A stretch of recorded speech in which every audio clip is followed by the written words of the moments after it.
હવામાન વિભાગ દ્વારા કચ્છ, સૌરાષ્ટ્ર અને ઉત્તર ગુજરાતમાં આગામી 2 દિવસ સુધી હીટવેવની આગાહી કરવામાં આવી છે. ત્યારે મહીસાગર જિલ્લામાં છેલ્લા 3 દિવસથી સતત કાળઝાળ ગરમી પડી રહી છે, તો લોકો આખરી ગરમીથી બચવા કામ સિવાય ગરમી બહાર નીકળવાનું ટાળી રહ્યા છે. ત્યારે ઠંડા પીણાનો સહારો લઈ ગરમીમાંથી રાહત મેળવવાનો લોકો પ્રયાસ કરી રહ્યા છે. ત્યારે જિલ્લાના લુણાવાડા, બાલાસિનોર, સંતરામપુર અને કડાણા તાલુકામાં આજરોજ બપોરે 2 વાગ્યા પછી તાપમાનનો પારો 42 ડિગ્રીને વટાવી ગયો હતો. જ્યારે ખાનપુર અને વીરપુર તાલુકા મથકે પણ 42 ડિગ્રી તાપમાન નોંધાયું હતું. તો આવતીકાલ સુધી જિલ્લાભરમાં ભારે ગરમી જળવાઈ રહેશે. ત્યારબાદ થોડા દિવસ માટે ગરમીમાંથી આંશિક રાહત મળવાની શક્યતા રહી છે.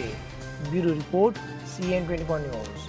હવે જુઓ દેશ દુનિયાની તમામ ખબરો તમારી આંગળીના ટેરવે.